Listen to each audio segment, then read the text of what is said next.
Alors, je suis super contente parce que je viens d'enregistrer une vidéo et j'avais appuyé sur photo au lieu d'appuyer sur vidéo. Alors, je suis toujours près de la petite église qui devrait d'ailleurs, attendez, je regarde l'heure, pas tarder à sonner. J'ai pas de matériel donc je suis les bras en l'air. Bon voilà, donc je viens de faire une vidéo sur comment mettre en résonance le cœur et la tête. En fait, j'ai une personne qui se disait ce matin pas connectée avec ses émotions. Elle me dit je ressens rien. Non, elle me dit je n'ai pas d'envie, je n'ai aucune émotion, ni pour mes enfants. Enfin, c'est une façon de parler hein, évidemment. Ni pour le dessin, ni pour ci, ni pour ça, je ne ressens rien. Voilà, complètement lobotomisé. Lobotomisé, c'est pas rien. C'est quelqu'un qui va se lobotomiser, c'est-à-dire qui va bloquer toutes les émotions. Bon, il s'est tombé l'histoire de Frances, vous pouvez voir le film Frances, hein, qui finira, bon bref, je ne vais pas raconter la fin du film. Mais bon bref, et donc Frances Farmer, c'est l'histoire de Frances Farmer. C'est un film des années 83, quoi. Et c'est une histoire vraie. Bref, en tout cas, voilà, le rêve du surdoué, c'est d'être complètement endormi dans ses émotions pour ne pas avoir à se compliquer l'existence. Parce qu'il pose problème à l'être humain, c'est évidemment ça. Et les personnes qui sont bloquées dans les émotions confondent plusieurs compartiments dont j'aimerais préciser. C'est qu'on ne peut pas penser les émotions. C'est-à-dire qu'on ne peut pas dire on rationalise pour voir comment est-ce qu'on va mettre en place des émotions, comment est-ce qu'on va pratiquer. Donc ce qu'il faut savoir, c'est que les personnes qui ont bloqué leurs émotions ont besoin de comprendre la différence entre penser, ressentir, motif et motivation. On n'est pas motivé quand on n'a pas de motivation, et on n'a pas de motivation quand on n'a pas de motif d'être motivé. Et la motivation, c'est évidemment ce qui donne de l'énergie et ce qui met toutes les choses en route. Mais le moteur de la motivation n'est pas le mental, le moteur de la motivation est bien au contraire le ressenti et l'émotionnel. Donc c'est bien tout le problème des personnes qui sont en mode contrôle.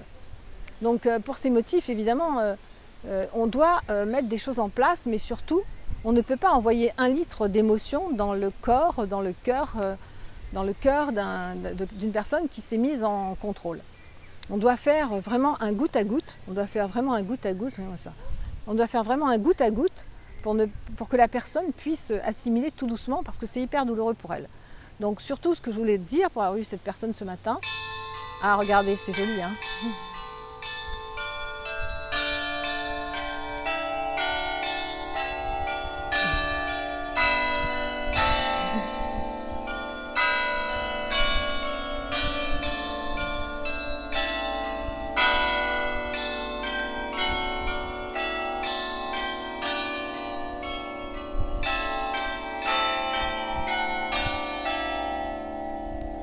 Voilà, c'était les cloches de la petite église sur la colline en haut de la ferme Saint-Siméon à Honfleur. Attendez, c'est pas fini.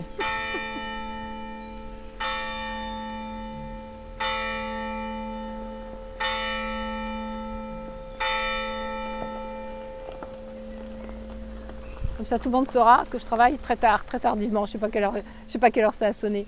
Donc c'est ça. Donc infiltrer goutte à goutte, vous les contrôleurs du cerveau, infiltrer goutte à goutte l'émotion. L'émotion, ça s'appelle « je ressens ». Et pour ressentir, il faut dissocier, il faut comprendre. L'émotion, c'est quelque chose qu'on ressent. La motivation, c'est quelque chose qui donne envie. On est dans des compartiments différents. L'ensemble s'appelle « aller vers nos désirs » et qui conduit évidemment dans l'action vers nos passions et la mise en place d'autres choses. Donc évidemment, vous avez rationalisé, vous avez rendu les choses très cartésiennes pour pouvoir supporter un système qui de toute façon ne nous veut pas que du bien et pouvoir justement ne pas en souffrir. Mais évidemment qu'aujourd'hui, vous commencez à en souffrir, donc aujourd'hui, il va commencer à falloir mettre en place d'autres choses et surtout en goutte à goutte. Voilà, je vous embrasse très fort, il commence à y avoir beaucoup de monde et je me sens un peu cucul la praline, donc à très vite. Et vous devez mettre en accord évidemment cœur et tête. Il y avait des exercices pour ça respiratoires pendant un moment. Je pense que le mieux c'est d'écouter de la musique classique, très classique, qui va vous pénétrer. Il y avait Mozart, il y avait... Demandez à ceux qui savent.